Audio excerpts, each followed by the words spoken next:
Good afternoon and welcome to Open Classroom. We are so delighted that you're here. This webinar is being recorded, but you are muted. Your audio and video is not being captured. You can, however, use the chat function throughout this webinar to share your comments and your questions for our panelists. This is our 41st Open Classroom program. We began back in late March when we had to close the physical doors of the Brown School. And we were seeking an alternative way of gathering community and featuring the wonderful work that takes place by our faculty and staff. One of the extra benefits of the project is that not only have we been able to feature our own scholarship, but we're also having the chance to elevate and celebrate collaborations and other initiatives that our key faculty and staff help give leadership to. And today's program is going to be an example of that. I want to welcome and acknowledge that we may have three distinct audiences in the house today. Brown School stakeholders who are alums or students, prospective students and field instructors. Our new friends from Open Classroom who have gotten our links and started to join these with us. And then stakeholders with the Grand Challenges. So welcome all. We are so pleased that you're here for today's conversation. Before we get started, I want to share with you just a couple things that we have coming up. And I could not have planned this better if I planned it intentionally, which I did not, in that this is obviously an audience who has an interest in social service and policy. And both of our offerings next week do have a policy bend. So on Tuesday at 12:30, Dr. Tim McBride is going to be delivering a program facing the challenges of health policy and economics during the COVID-19 pandemic. And then on Wednesday, we will be capping off our series, Supporting a Healthier Missouri, Medicaid expansion with an examination of the impacts on families with children. So hopefully one of those will be of interest to you, and you are more than welcome to visit our website and sign up for any future programming. Now I'd like to just take a second to introduce our panelists. We have John Beilenson joining us. He is the president of SCP, which is a socially responsible communications firm based in Philadelphia. And they work with a wide range of nonprofit organizations, foundations, and community agencies across the country. He and the firm have served as the lead communications partner for the Grand Challenges for Social Work since the launch in 2015. Our second panelist is Lissa Johnson. Lissa is the Associate Director for the Center for Social Development at the Brown School and an adjunct member of our faculty. She's also the Director of Policy Initiatives for the Grand Challenges for Social Work. Over the past 5 years, she's contributed to planning and implementation of the initiative and has worked with the Grand Challenges networks on communicating their policy agendas. She is a Brown School alum, and I know it because she and I were classmates way back in the day. And finally, last but not least, we have Ron Manderscheid with us. He serves as the Executive Director of the National Association of County Behavioral Health and Developmental Disability Directors and the National Association for Rural Mental Health. Currently, he is an adjunct professor at the Department of Mental Health, Bloomberg School of Public Health at Johns Hopkins University, and also adjunct professor at the School of Social Work at University of Southern California.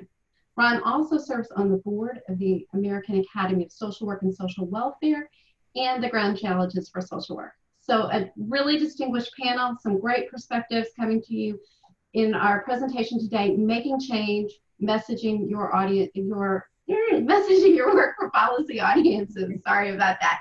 And with that, I'm going to turn things over to my friend Lissa. Good afternoon, everyone. We have a great program for you today. This webinar is sponsored by and based on some of the policy work happening through the Grand Challenges for Social Work. We wanted to offer this webinar because there are so many things happening with respect to policy making. We are in a really unique period of time where really big societal issues have risen to the surface. And many people across the country are giving voice, whether as a protester, as a frontline worker, a policymaker, or as a citizen wearing our masks to protect each other from COVID-19 virus. Our roles, whether as researchers, educators, or practitioners, we must get more involved and give voice to recommendations that can promote positive social change. So how do we do that? The purpose of this webinar is to increase your skills and confidence in writing policy-focused documents. We're going to walk through the process of taking complex issues and giving them voice by simplifying them into, the phrase I like to use from the PBS NewsHour is brief but spectacular messages that can be used to quickly inform our policymakers who are either at the local, the state, or at the federal level. So I will start by providing context and using some of our experiences and examples from the grand challenges. Then my colleague Ron Manderscheid will talk about the process of using advocacy to reach various audiences. And then John Beilenson will cover policy communication fundamentals and walk you through developing a policy brief. And then we'll open it up for questions. So the first thing we'd like to do is take the pulse of the audience, of you all, on where you are in your process of connecting with policymakers. So let's take this quick poll. So the question is, are you planning to reach out to an elected official this year about an issue that you are working on? So A is, yes, I'm ready to go with maybe a few tweaks. B is not sure, I'm still developing my message. C is no, I'm still learning about an issue. And D, no, I never even considered it. So if you could take a minute and put your answer in here, and we'll see what some of the results look like.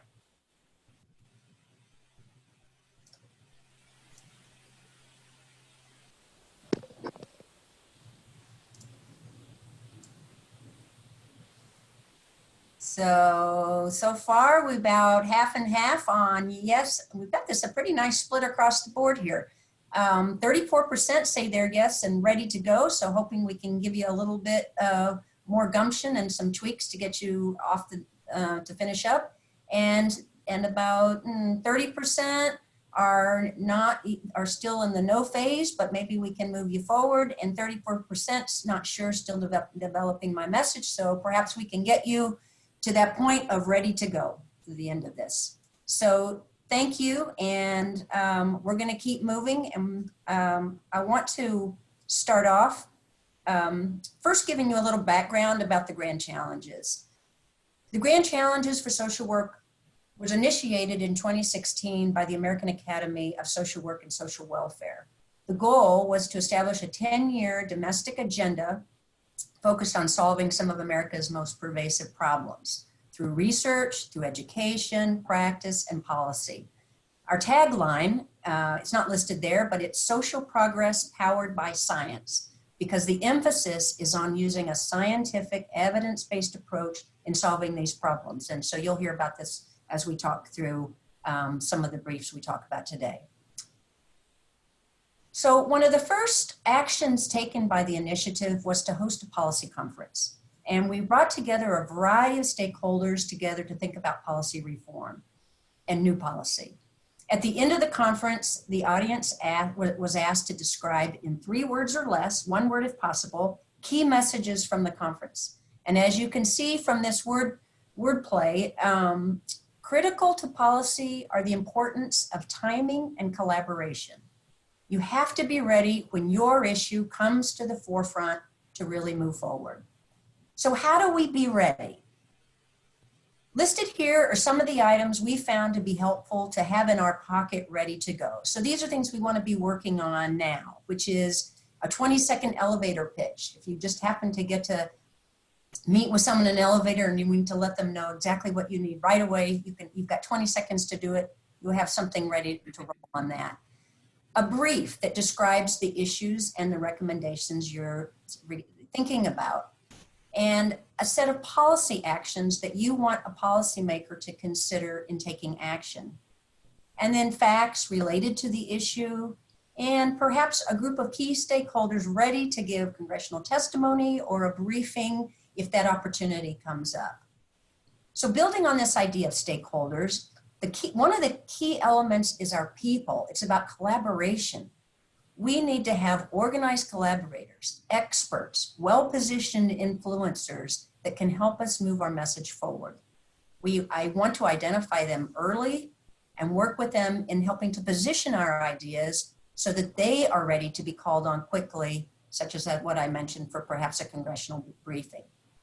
For the purpose of this webinar today, we're going to focus in on the policy briefs and action statements.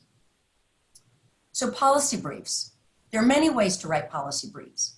For the Grand Challenges, we started with the concept papers that were developed by each Grand Challenge, 30 some odd pages, and worked with each Grand Challenge network to whittle them down to short 3-page briefs that contained the multiple policy recommendations that were identified in these papers. And let me tell you, that was no easy task to whip that down to 3 pages.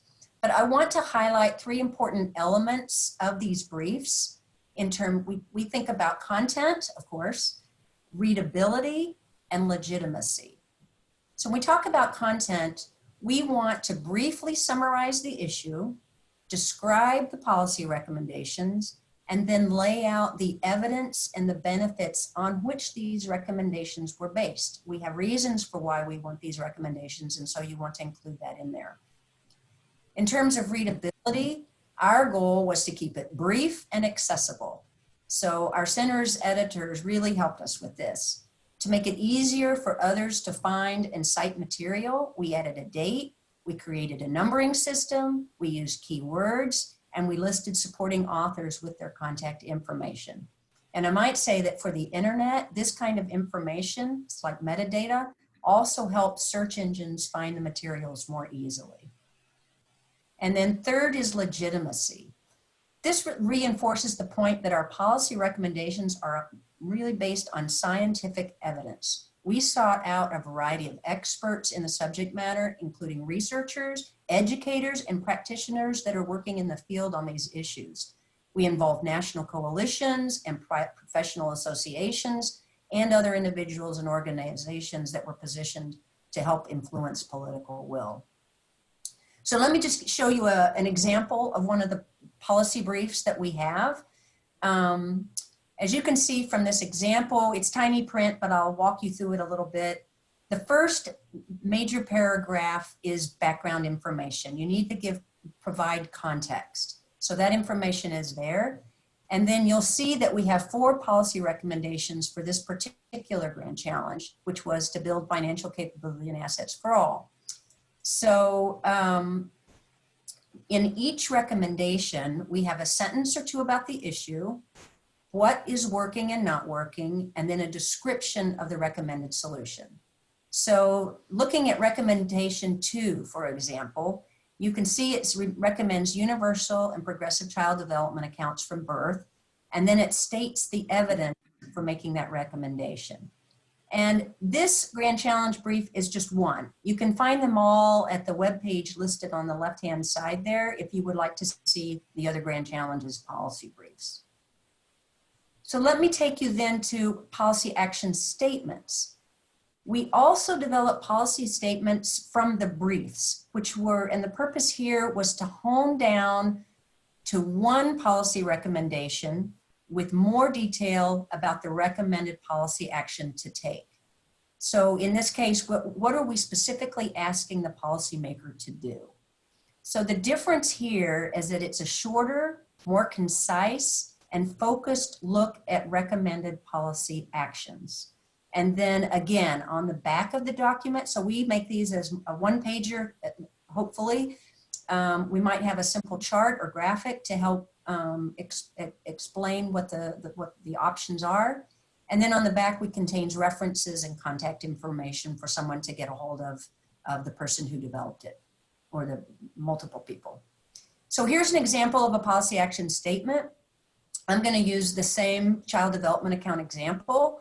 And now we took the one recommendation, starting lifelong asset building with universal and progressive child development accounts.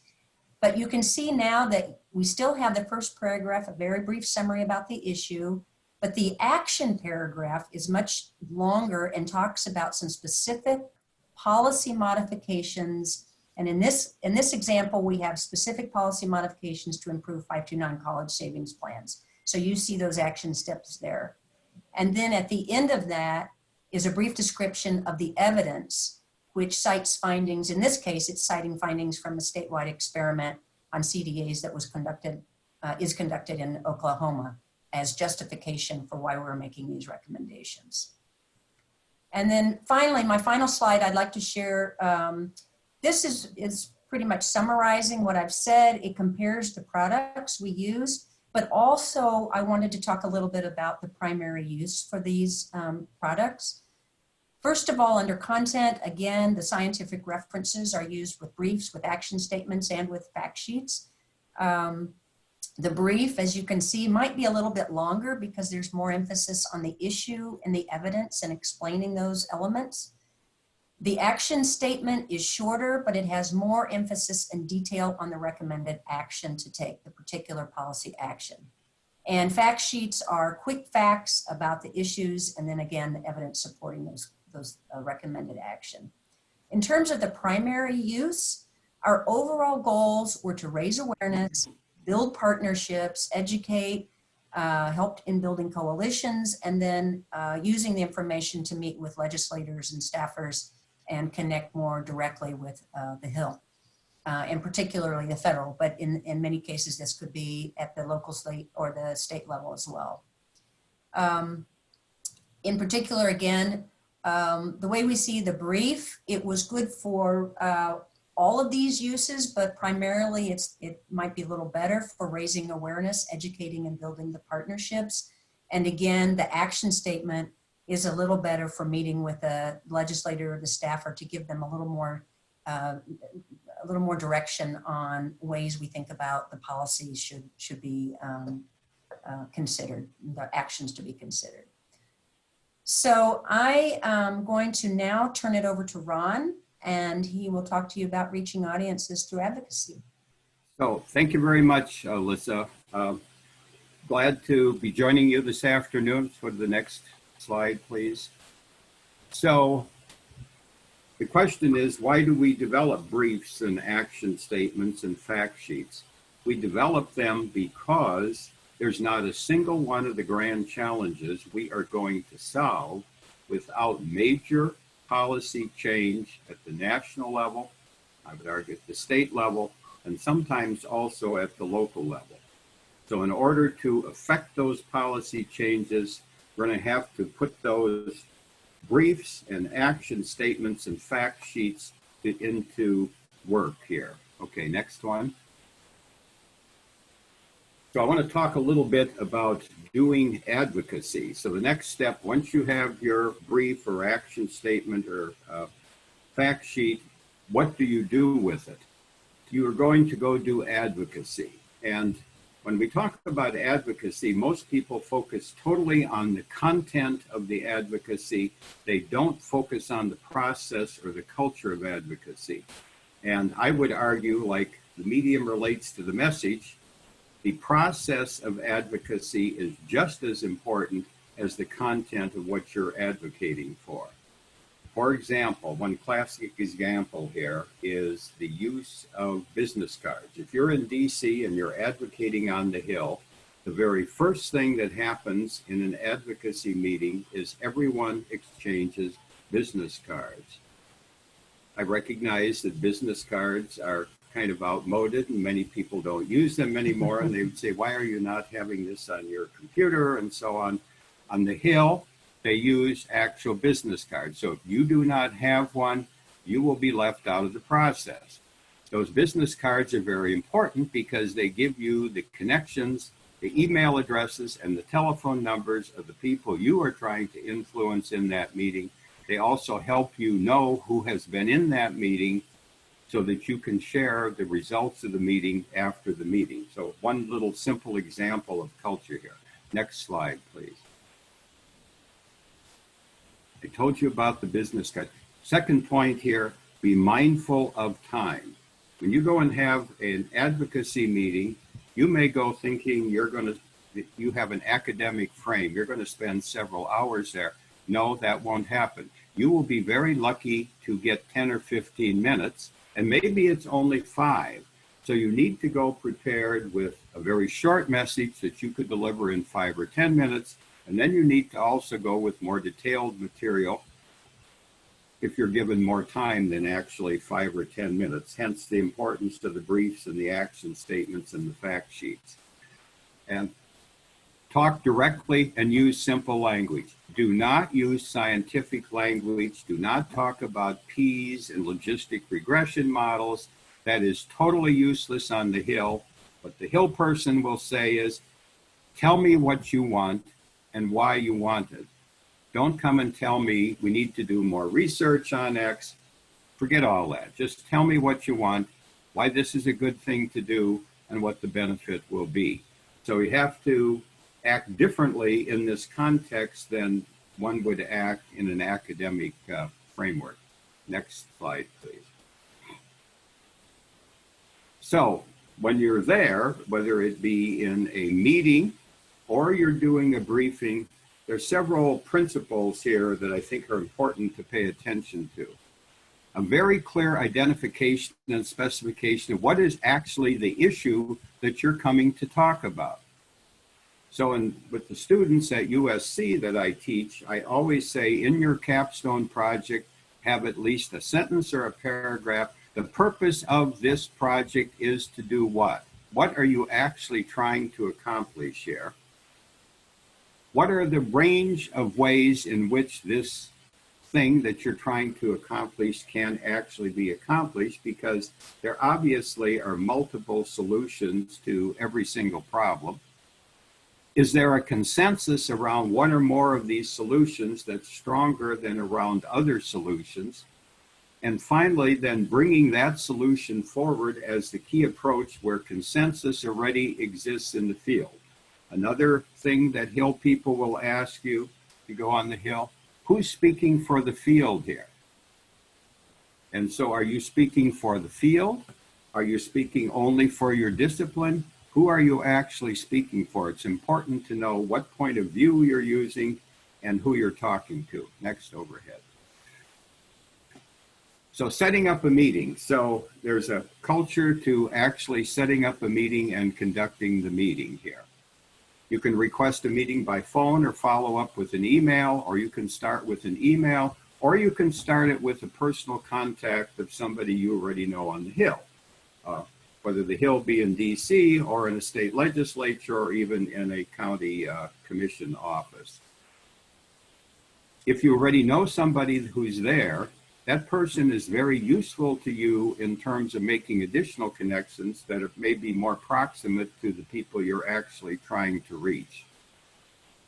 Conduct the meeting and assume that only 15 minutes will be available to you, and follow up with a thank you, whether the people sitting in the meeting agreed with you or didn't agree with you. Do not go home angry and say, I'm not going to talk to these people anymore because, you know, they're out to lunch and they're too conservative.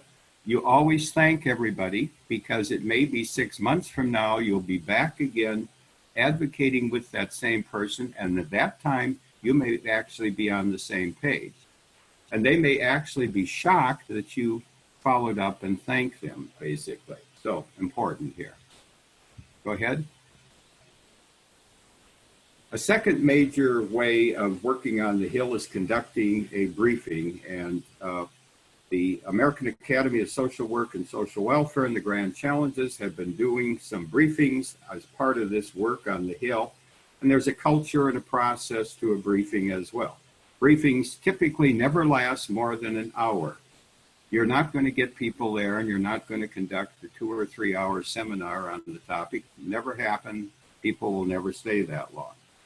2, you're trying to get people there who can do something about your issue. That doesn't necessarily mean your senator will be there, or your representative, or the chair of the relevant committee.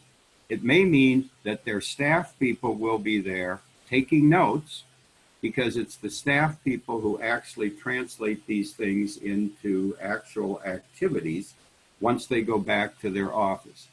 If possible, combine your event with a breakfast or a lunch. Breakfast, bagels, cream cheese, coffee, orange juice, great. Schedule it for about 9:30 when people come in. People will come by to get breakfast before they go to their office. Or lunch, same concept. And conduct the briefing using a particular format. Always have people sign in so you know who was there, and there's a culture to that. You can have them sign in and leave their card. Do a clear statement of the issue or problem at the beginning. If you have a member who will come in and spend 5 minutes giving their point of view on the issue, that's even better, because that lends credibility to your briefing. Include a first-person account. So if you're dealing with opioids, have somebody who's themselves have experienced opioids or is the mother of somebody who did opioids and died, you need to have a first-person account. That first-person account is very important in helping the people on the Hill understand the human dimension of all of these problems. So if we're dealing with health disparities, as we are in the grand challenges, how do you get a first-person account of a health disparity or a problem in equity in the workplace or a problem in well-being? And then, after you've got your first-person account, preferably have a small panel that react to this who consist of experts in this area and can bring credibility to the solution that you are trying to advance in the meeting. And then within the hour, spend the last 5 minutes summarizing again the solution you are trying to bring forth in the meeting, and always allow questioning as you go along through the process. So there's a specific culture to conducting a Hill briefing, and I think that culture is not much different in state legislators or so on. Go ahead. So what are some of the key takeaways of what I'm talking about? Clearly, new policy is essential to address any and all of the grand challenges, and I think the Grand Challenge Project is a wonderful project to summarize some of the major social problems and issues of American society. It really could become the domestic policy agenda of the next president of the United States. If you're going to make progress on any of those issues, you absolutely have to do policy formulation and advocacy. Tried to say a few things about how you do advocacy. And 3, in doing this, be very practical. Be very practical in what you're doing, and you'll do good advocacy. So thank you for letting me come and join you today. Thanks, Ron. I'm going to move my microphone up here. I appreciate both Lissa's introduction about the work of the Grand Challenges, as well as Ron's, I think, very, very experienced and indeed practical discussion about the culture of advocacy and policymaking. The bon mot that I heard at one point was that there is a culture clash actually between academics and the policy world, and that the policy world is filled with lots of really smart people, but their knowledge is very general, right? So they have sort of ADD, right? They spend a minute on 40 different issues. They'll be talking to you about opioid use, but the next moment they'll be talking about transportation. So they have ADD, right? Whereas we as academics in the academic world have sort of OCD, right? And so we are only, we stay on one issue for weeks, months, years, a whole career, and know a great deal about one thing intensely. And so when we come together, Ron, I have to completely agree with you that understanding the culture of policymaking is critical, because if we don't, we come with our traditional sort of instinctual, a normal way of communicating, we will not be successful. And again, I'm going to try to build over the next 40 minutes or so, provide some practical advice about how to create messages that will help to build the policy action statements, the policy briefs that are helpful for this work. Before I get started, I was asked to talk a little bit about sort of the difference between advocacy and lobbying. I think many of us who are outside the policymaking world are concerned that we are somehow not allowed to do a lot of this work, and that there are limits. And indeed there are some limits, but I did want to focus on the things that we can do, because for the most part we can do quite a bit. So the types of things we can do as advocates, right, can include nonpartisan sort of voter registration or education, right? So as the elections and registration votes, activities are coming into full swing in this season, that's something we can work on. We can do issue-based advocacy as long, again, as it's not partisan in a particular way and doesn't target a candidate or political party. we can certainly educate an elected official about the effects of a policy on your particular community or state. And indeed, you can even if there is a bill or an active measure, and that's one of the major limitations, that there is an active bill in front of the body that you're presenting to or advocating around. That is generally considered lobbying, and there are constraints around that. But even in that case, you can prepare objective analysis that looks at the pros and the cons, uses objective language, and can even have a point of view, again, as long as it provides the facts on both sides. So there's a lot that we can do. And in fact, if you have any further questions, you can check with your government relations department at your school and to find out, if you're unsure in any way, what is indeed within bounds and what might be a challenge. So again, I want to say a few words about advocacy before I start to talk a little bit about messaging. Messaging is a really important process. It's a building block, I would say, of the advocacy making, the policy making process. And I'm going to provide a little bit of a how-to over the next 35 minutes or so, and a chance for you to think about these ideas about your own advocacy work, actually do a little exercise yourself. And again, I just want to warn folks, I am going to be asking for volunteers to chat to us on some about your own issues and some questions as well. So that's where we're headed. And just to begin, I want to talk a little bit about why messaging can be so important. First of all, messaging is important because messages are short and small. And as Ron pointed out, right, folks don't have you oftentimes don't have a lot of time in an advocacy setting. And so having tight, concise messages allows you to communicate effectively in those tight spaces.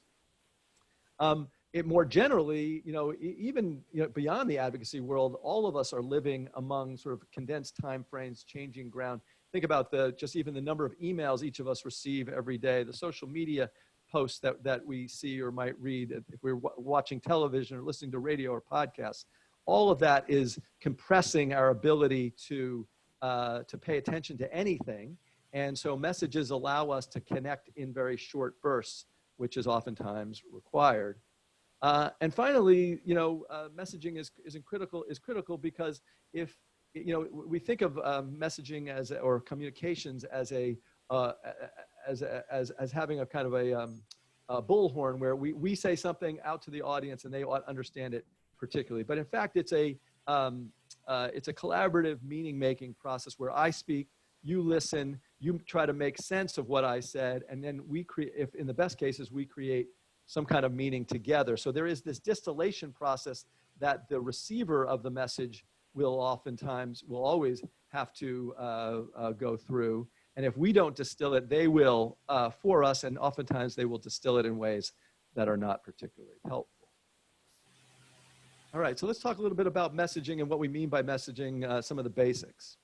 Right, so just as a definition, a message is a clear, concise statement or set of statements that describe a position, opinion, or point of view. It is not a bumper sticker. It is not a slogan. Sometimes messages are translated into bumper stickers or slogans, but a message is actually a full set of statements or statements that describe a point of view, a rationale for a particular policy initiative. And indeed, it comes down to just a few words. It's generally concise, and I like this New Yorker cartoon. If you were to boil your book down to a few words, what would be its message? And in fact, our research oftentimes feels like that huge tome, right? And then then someone asks you this kind of crazy question, like, well, I've spent 6 months of my life on this thing, and you're going to ask me to break it down into a few words, right? As if you can understand the complexity, the hard work that went into it. But in fact, that's what a message requires of us. And that's what communication, particularly in a policy setting, requires of us as well. And I think as again, Ron noted briefly, we really want to be careful about our language, but even conceptually, we want to think about about how the person receiving the information how much the person receiving the information understands about our issue. And in fact, as I mentioned, right, they have ADD, right? So they're smart people, but they probably have not spent more than, they may not have spent more than a half an hour or an hour or a couple of hours thinking about the particular thing that you're going to talk about. And so you need to kind of go back to the beginning of when you were just learning about the issue and remind and start your communications in that kind of way. All right. And again, I think a good example of this is oftentimes what we see from when we go from research to a press release or to into a media story. And so a couple of examples here. This is, and again, there is nothing wrong with the language here, but indeed, it again is just not as appropriate. It's not appropriate in the policy setting, right? So this is some research from Pediatrics Journal back in May.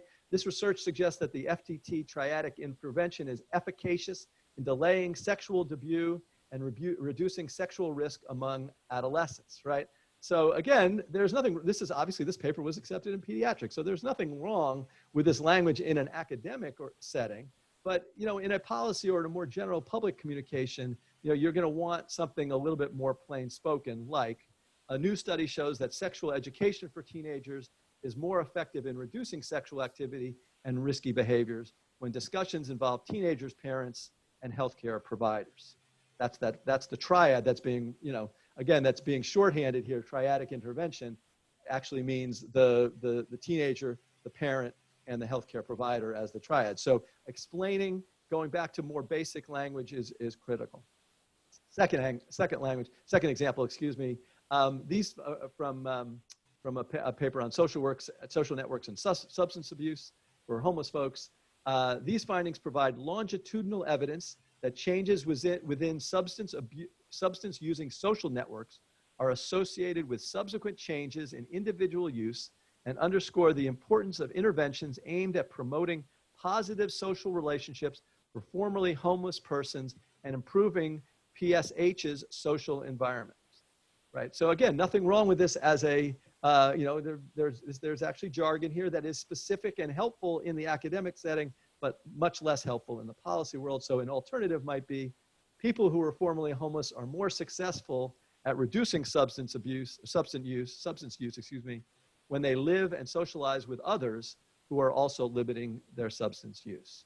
So you need to distill it down, and it's not always easy, right? Because you want to make it simpler, but you can't dumb it down, right? It needs still to be accurate, right? And to have integrity and to be related to and express the research that on which the message was based.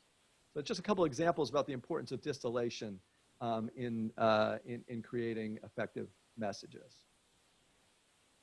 All right, so what are some of the fundamentals of messaging, right? So how do we go about actually building a message ourselves? Well, we're going to talk about three separate three parts of creating a message, and that starts with the issue itself, which is basically includes framing the issue, and I'll talk more about each of these. The second is, as Lissa noted, a clear statement of the action, what we want to happen in a policy context. And finally, the evidence and/or benefits that this action has, and in so much as we're able to compare it to other policies or ideas that are out there, and to demonstrate why your set of actions is better or stronger than those, that makes your message even stronger.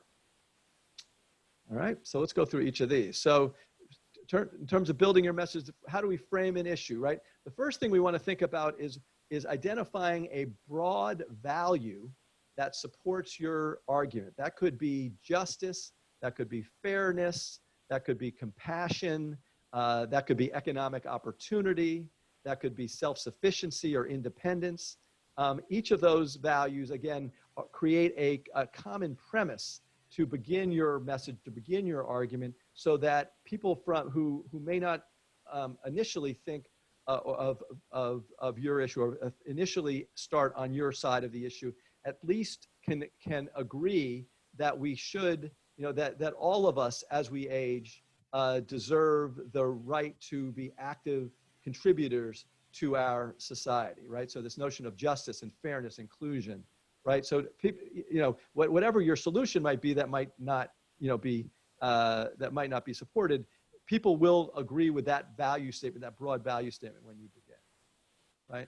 The second thing in terms of framing the issue is sort of understanding sort of why and communicating why we should care. What's the importance of this issue? Because again, as we've already mentioned, there are many issues in front of a deliberative body, a congressional member, a senator, even a local commissioner or state senator, assembly person. So we need to give them a sense of why it's important and why that particular issue is urgent. We have to be clear about what the problem is and the cause of the problem. And indeed, how we set up the problem and the cause is critical when we get to the actual solution. Because I think one of the things I see oftentimes with academics, in fact with others, is that people talk about the problem and the cause in a way that suggests that the problem is huge and it's affecting all these people, and then the action, the solution, is actually quite modest, right? And so we want to make sure that if we're going to describe an important issue, there's a tension here that we want to create urgency around it, but at the same time, if we don't have a solution that's going to address the scope of that problem, then we risk losing our audience as we make that argument.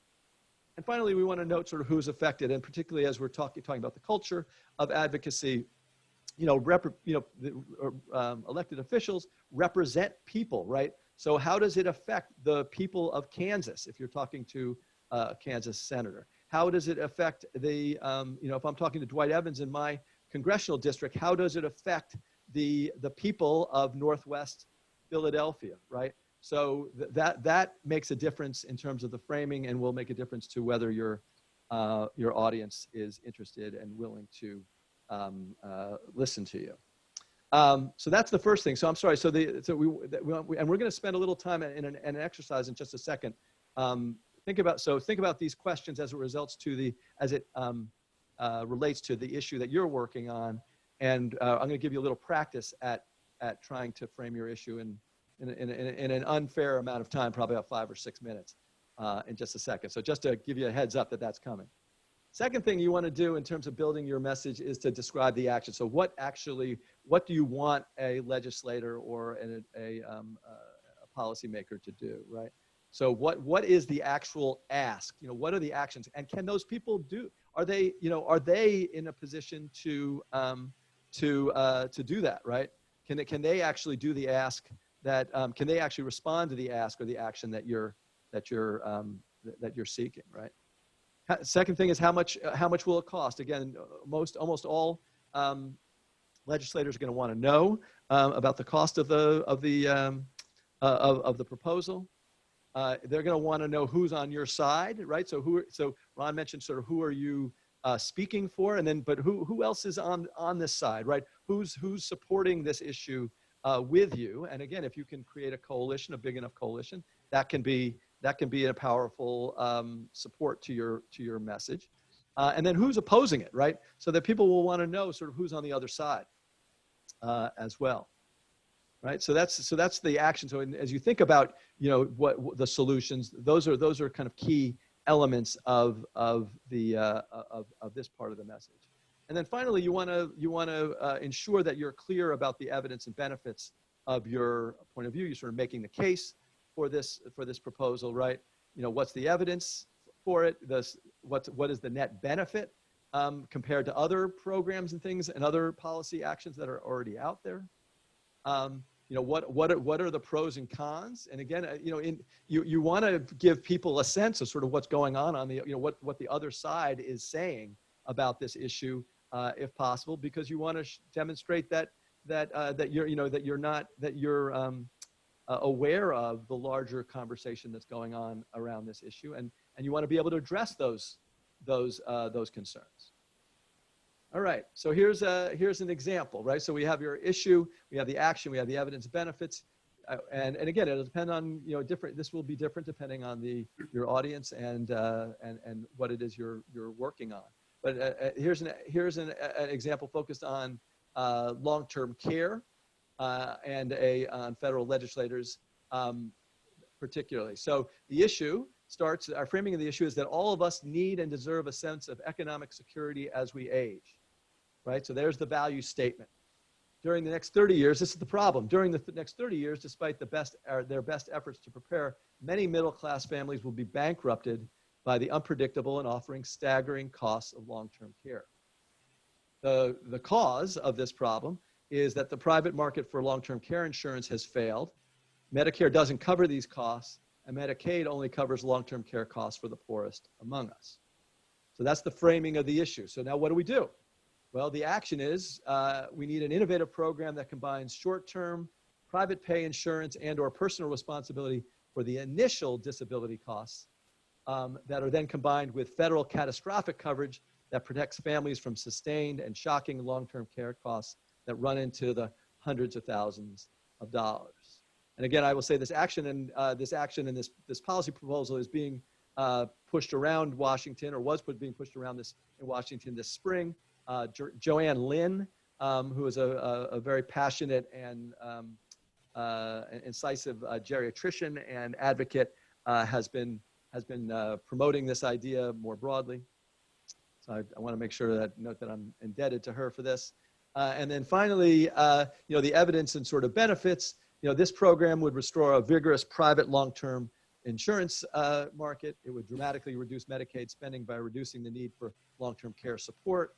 And it would help family and older adults meet their long-term care needs and maintain control over their finances.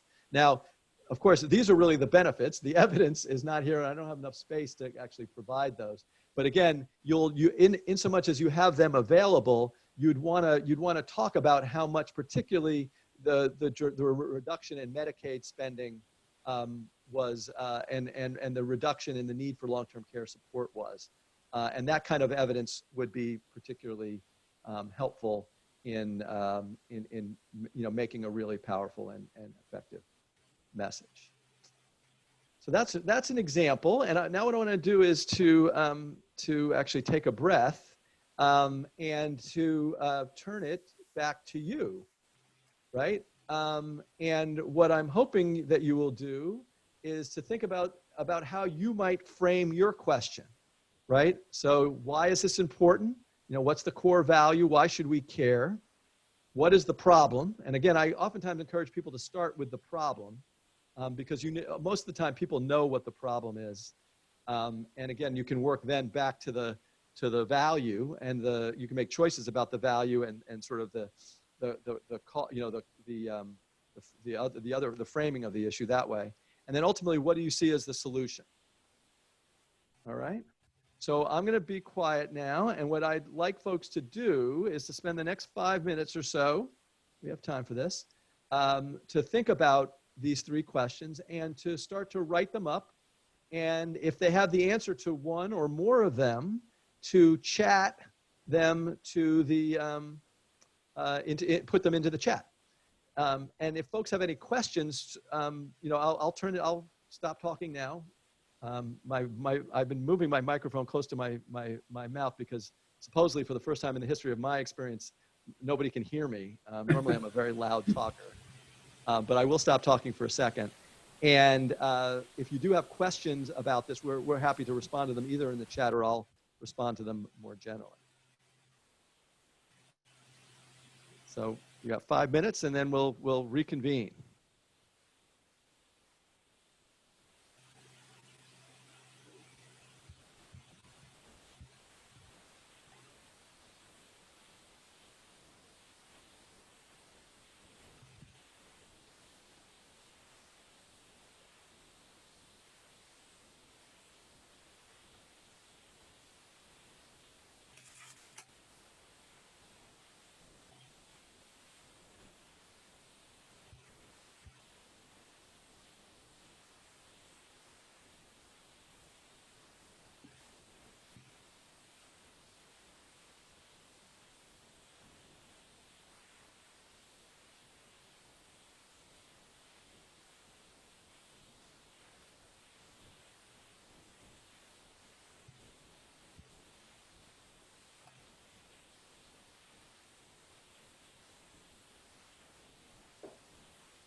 Another way to think about this also is just think about what changes you would like to see to help you in the work that you do. Are there some policy changes that would be really beneficial that you could think of?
Great, we have a problem on reentry reform.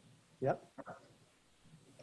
And I just wrote to Aliyah that with us a little more of a specific question too.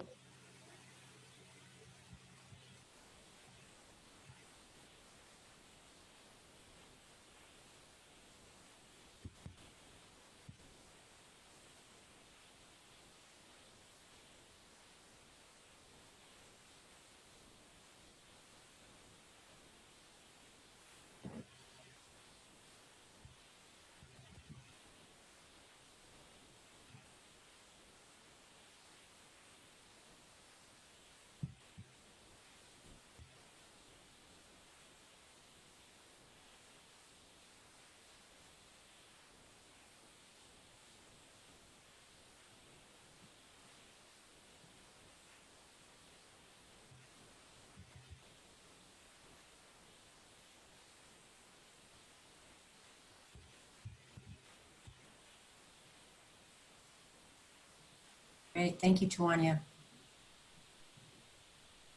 Hopefully this can be a little help and as a starting point.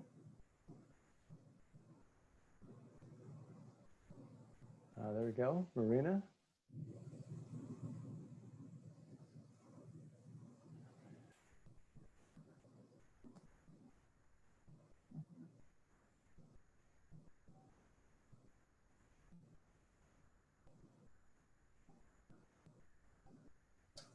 That's great. Marina's we've got one there, and then Yep, good. that's great. And so Marina, I'll text you here.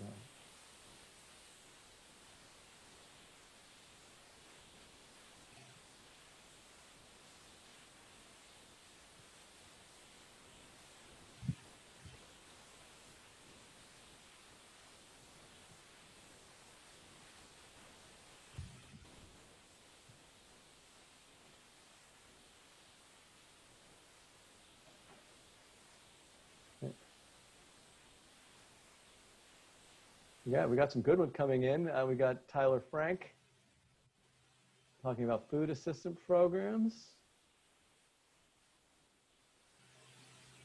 Tawanya talking about abolishing minor drug offenses.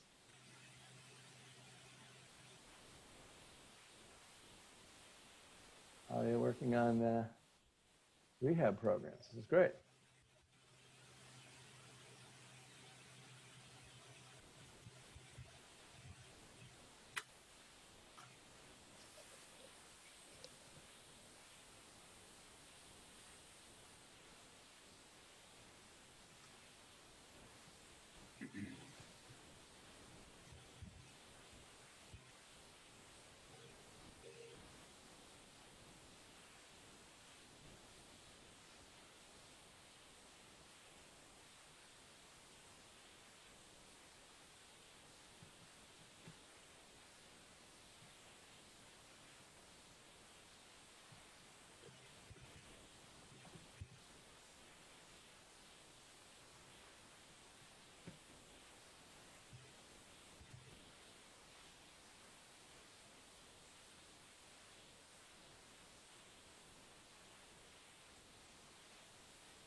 Okay, we'll just get a couple more minutes.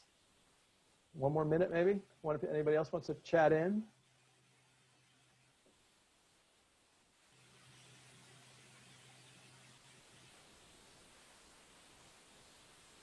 Crystal, noting racism, the problem being racism as a public health crisis. Excellent. So again, that's again, pressing, urgent problem. I think people see that. That is part of the larger conversation in many places. And so the challenge, right, is to go down the page, right, towards the solution, right? So what are the solutions that a policymaker can address around that? And then how do we make the case for why this is so important, right? Why should we care? Of course we should care. And one of the things I want to say, actually I should get my microphone up here. One of the things I will say is that one of the things, why should we care? I would guess many of us on the call, maybe most of us, already care about these issues, right? So when I say why should we care, it's actually not, the we is really the broader public. It's not our colleagues in the academy. It's not the people who are already on our side, actually, because what we need is a majority of people to support these issues, right? So how do we make the arguments and find solutions to these problems that are, that can get majority support and then can be passed? That becomes part of the issue. And I go, Ron, I'm sure you may have ideas about. No, I want to add to what you're saying that, yep, yes, the general public is very important and why they should support it, but it's very important that you understand why it would be important to the person you're talking to on the Hill. And to frame your statement of the issue and your statement of the solution in a way that could be answered, this issue is important to you because, I think would be very valuable. Excellent. Yeah, and again, that argument may be completely different, actually. The solution may be the same, but the argument may be different if you're talking to somebody who is, right, a particular community that is where this problem is a big deal, or it's more conservative or more progressive versus something on the other side of the aisle. Yes, exactly. Excellent.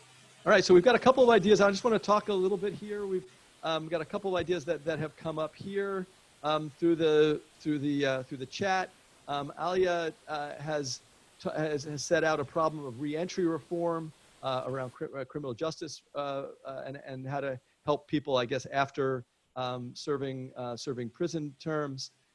It's important because of various public safety and public health reasons. And again, I think I wrote back to Alia and again, I apologize if I'm mispronouncing your names. We're not able to unmute you, unfortunately, in a way that'll enable you to speak up and correct me. So I apologize.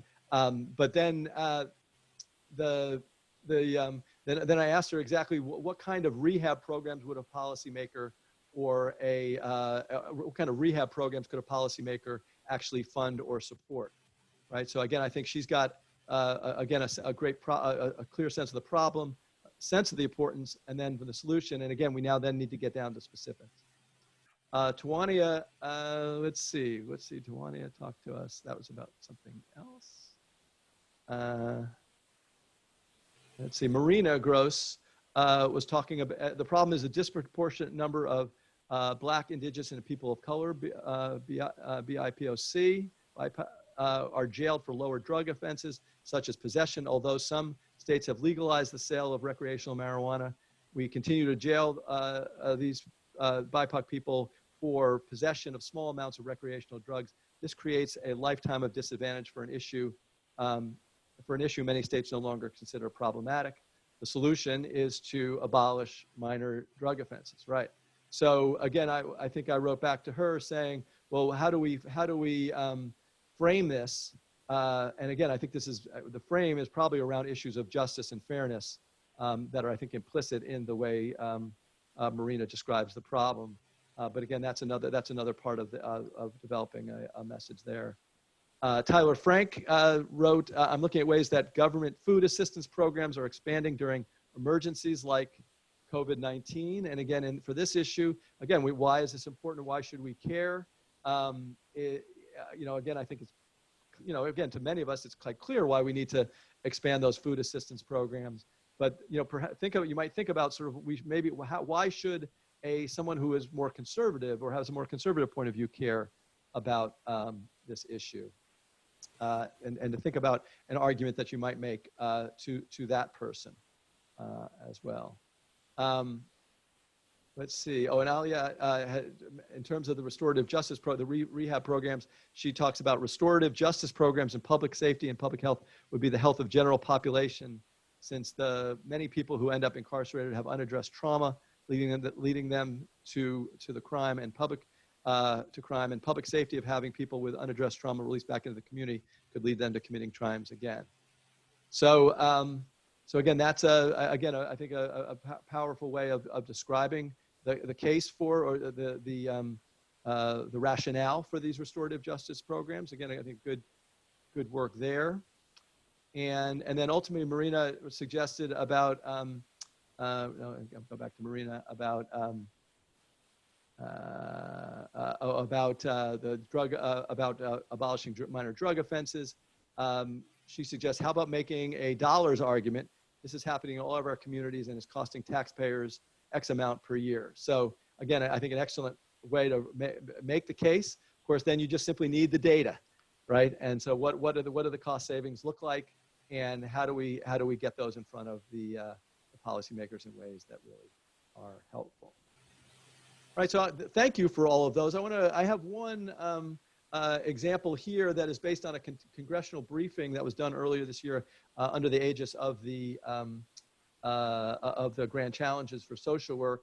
It's a little longer at this point, but I wanted to kind of read it. And it's focused on changing the way first responders respond to crime, and actually expanding the universe of people responding to various things that are happening in our communities. So why should we care? We all want safe, peaceful, and just communities. Again, you can't. The key. What you want to make sure is that first statement is that no one can disagree with that first statement, right? So we want to start with something that everybody can agree on. After that, it gets then you're grappling, right? So the next sentence is, inappropriate police responses to situations caused by social problems inflict unnecessary violence and death, lead to overlong jail and prison terms, generate legitimate community outrage, and delegitimize necessary policing that preserves our safety and security. So what's the problem? Well, first responders involve police more often than necessary. Up to 80% of police work addresses social problems such as homelessness and mental issues, according to Dr. Patterson from this congressional briefing. Police do not typically have the training to deal with these issues, leading to harassment, violence, and death.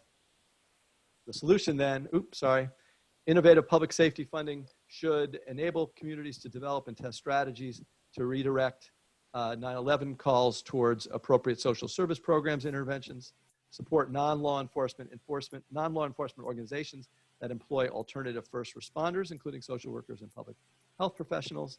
And we need to provide training to all first responders in human behavior, substance abuse, systemic racism, and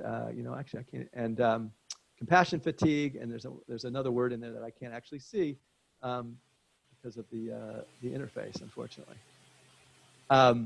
So again, that kind of sets up the rationale for again making for a set of policy solutions that would improve the public safety by triaging many of the calls to police, to social service organizations, and to social and public health workers in a way as well. So this gives you a fuller example. And again, for folks who want to return to this as part of the in the recording or to see the slides afterwards, this gives you a sort of a model that you might work from as well. So that gets me to the end of my, it doesn't get me to the end of my, it gets me to the end of that section. And I just want to talk about a few more things about sort of how we translate messages into policy communication, sort of wrapping this all together. first thing I want to talk about some of the policy communications challenges. Some of these have already come up around being brief, around getting quickly to the bottom line. I think Lissa mentioned this earlier. I think as academics, we take a long time, and in fact, all the conclusions are at the end. The conclusion has to be at the beginning. And again, it's not what we're used to doing, but again, you have to start with the end in mind, and the end has to start. You need to distill the issue as we described, because oftentimes we're working on very complex issues, and getting them down into a few sentences is definitely a challenge. And if we can make it memorable, so ultimately we want to use language that is colorful and that can help people remember your solution as you go forward. You want, as Ron noted, you really want to identify the audience and the context in your communication. How you create a message will depend on who it is you're really in front of, who you're talking with. And indeed, your language matters, right? So you want to write, as we've said before, in simple sentences, concrete jargon-free language. You want to use the active voice versus, go back to your high school English class and to make sure that the language is muscular and is subject, verb, object, and not in the passive voice. You want to use, if you can, memorable or sticky phrases, because again, you're successful if by the end of the meeting or as it goes forward, people take your phrases and make them their own as you go forward. And then finally, the looks matter, right? So you want how you actually set up the page and the graphic design on these pages is really important, because people are scanning these. They're looking at them quickly. They may be, the member, if they actually see it, may be walking someplace on the way to someplace else, right? And so they have to be able to see it from very quickly. You want to be careful. You want to be good. You really want to focus on your headings and subheadings, because again, if they're only glancing at it, you want to almost give them an ability to understand the whole thing just by reading the headlines. Again, bullets, help people scan more quickly and easily. You want a big enough font and a readable font that people can engage easily. Again, to use as much white space as possible. And then for longer reports, you're really looking for a table of context that helps people know where to go to find the key information that they're looking for. And then ultimately, table graphs, infographics, in so much as you can have visuals, that again is something that can be used both in social media and other communications that can be very helpful. All right, so some summary thoughts here, right? So know your audience, right? That's all good communication starts with knowing your audience. Again, echoing exactly what Ron was saying. You need to prepare. You need to get ready for the meeting. Get your message together. Get your takeaways together. Get your materials together. Ultimately have a tight and memorable message that can that will get people's attention. And then ultimately you want to practice a little bit if you can, because again, just showing up and then, you're only going to get one or two, maybe, or three, if you have 3 meetings in a day, that may be the only, times you're able to do this kind of performance. And if you don't do that practice, again, you miss that opportunity to do the best you possibly can. So just like in any kind of performative sort of act, you want to practice that with friends or colleagues, and make sure that your pitch is as tight and as compelling as it possibly can be. So thank you. And again, I think what we really want to do is to send you off and to encourage you to get out there and do this work. We do have a little bit of time for questions, I guess about 5 minutes. And I will take a breath here. And I don't know if Ron or Lissa have comments that they want to add as well, but certainly would add, maybe Jan, if you found questions from the audience, or if there are other questions that you have, we're happy to engage those. Well, we knew an hour would not be enough today, and we were absolutely right. We have just a couple minutes for questions, and the first one that I'd like to throw out there, because it is a little bit of an elephant in the room, possibly an unfair question, but I'm going to ask you guys to do your best to respond to it. We're living in unprecedented times. Many things that I would have done as an advocate before. I know where my legislator likes to eat breakfast. Doesn't turn me down to have breakfast. Can't do that right now. What thoughts do you have, understanding nobody's got this perfectly wired? how the pandemic affects this process of engaging, and does it impact messaging? Let me start here. So basically, what you're saying is absolutely true. So the traditional way of doing a Hill meeting or a Hill briefing or a state legislator briefing or meeting has changed. And just like education has moved virtual, advocacy has moved virtual. So now we are having virtual Hill briefings. We're having virtual Hill meetings. But all the principles that John talked about still apply in this.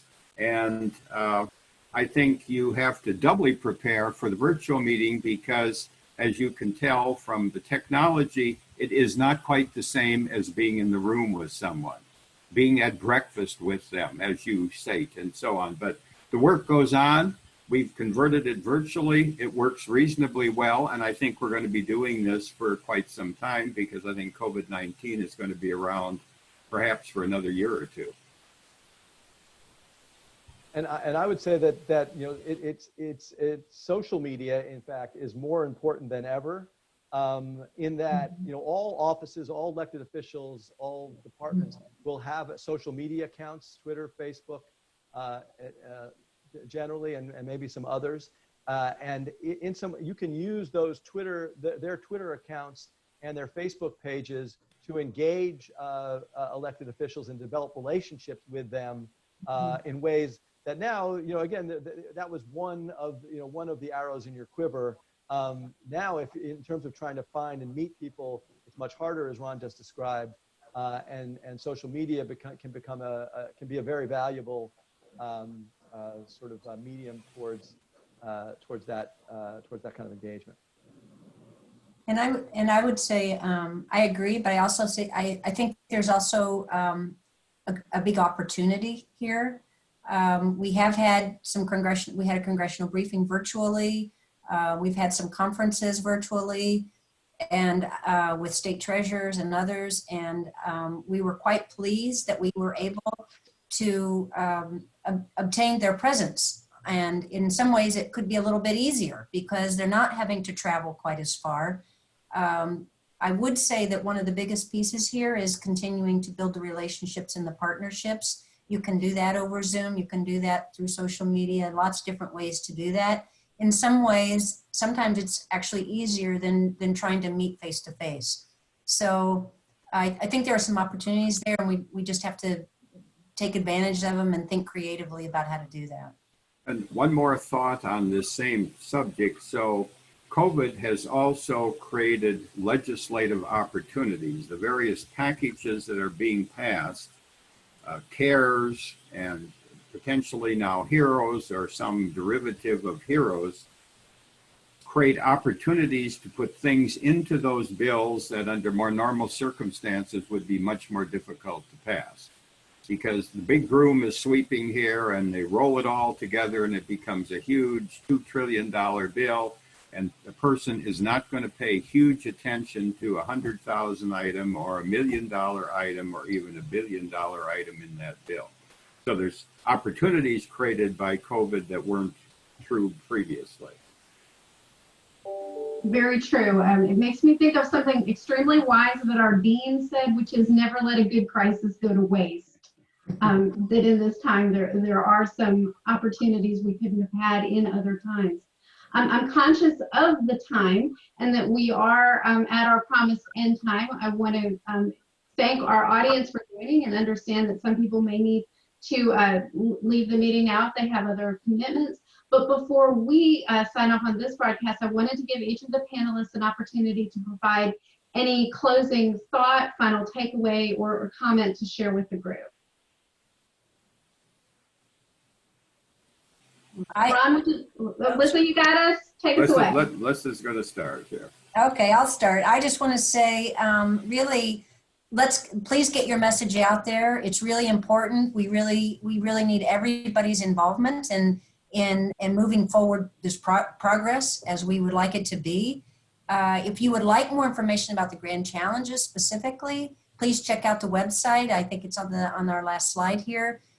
You could contact me, or Kira Silk is the director of the grand challenges, and the email and website are listed on this slide as well. So we will really appreciate your involvement in moving forward.